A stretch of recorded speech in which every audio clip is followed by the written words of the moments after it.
Om Swastiastu. Wassalamualaikum warahmatullahi wabarakatuh.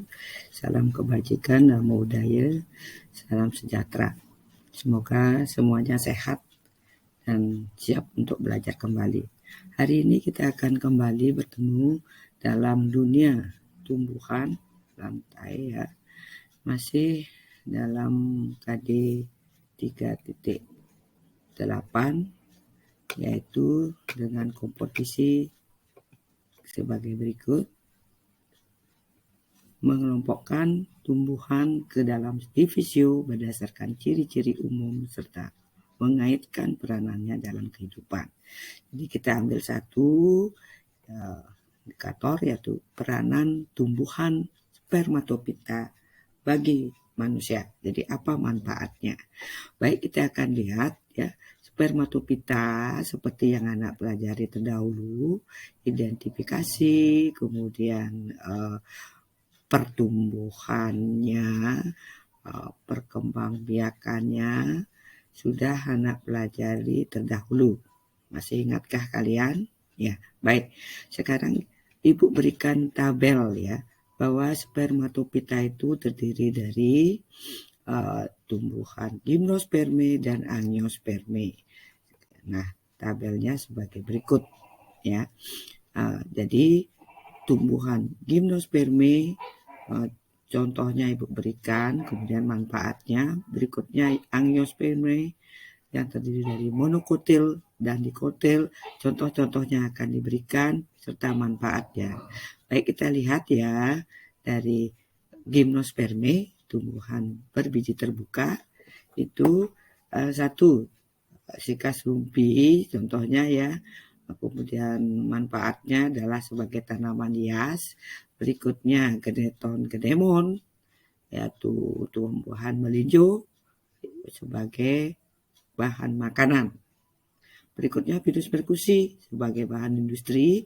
Demikian contoh berikutnya ginkgo biloba sebagai bahan obat.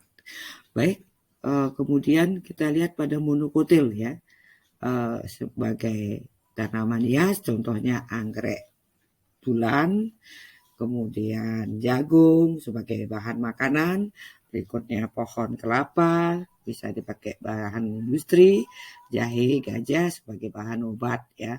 Kemudian dikotil itu bunga tunjung ya, sebagai tanaman hias, durian bahan makanan, kemudian apel bisa dipakai bahan industri ya, kemudian alpukat. Nah, kemudian kita lanjutkan, mari kita lihat gambar-gambarnya ya, sebagai berikut. Nah, ini ya, gimnosperme ya, pohon pakis haji, sikas rumpi ya. Nah, lihat gambarnya.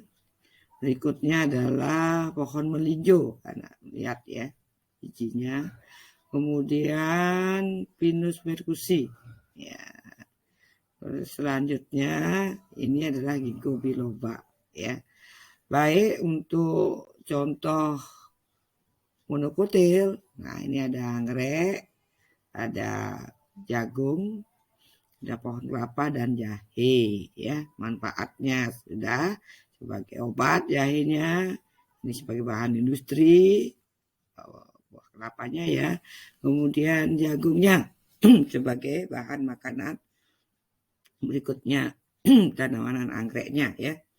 Selanjutnya kita perhatikan yang dikotil ya, banyak sekali ada tumbuhan dikotil ya di sekitar anak. Silakan diamati. Ini Ibu kasih contoh kembang sepatu ya sebagai tanaman hias, kemudian singkong ataupun ubi, nanti bisa anak lihat ya di sekitarnya, manfaatnya sebagai bahan makanan. Kemudian bunga matahari ya, nanti bijinya sebagai bahan industri juga. Kemudian sebagai obat-obatan cengkeh ya. Nah, berikutnya Ibu perlihatkan lagi gambar bunga-bungaan yang lainnya. Nah, dari gambaran bunga-bunga tersebut, kemudian kerjakanlah tugas individunya dengan mengisi tabel. Nah, Ibu berikan tabel. Jadi anak buat di buku catatannya, di buku latihannya yang akan anakku setor, nanti ibu berikan linknya ya. Anak perhatikan di Google Classroom sebagai tempat kita belajar. Nanti anak unggah di sana, ingat filenya isi nomor absen, nama ya, maupun kehadirannya ditulis di sana. Jadi tugas individu tersebut kalian melihat dan mengamati tanaman yang ada di sekitar rumah kalian, jangan jauh-jauh ya. Masukkan ke sini gimnospermenya, masukkan begitu ya. Dari contoh-contoh yang ibu berikan bisa diamati, kemudian bisa dipakai sumbernya adalah buku paket boleh, ataupun anak mencari sumber-sumber di Google ya. Manfaatnya apa?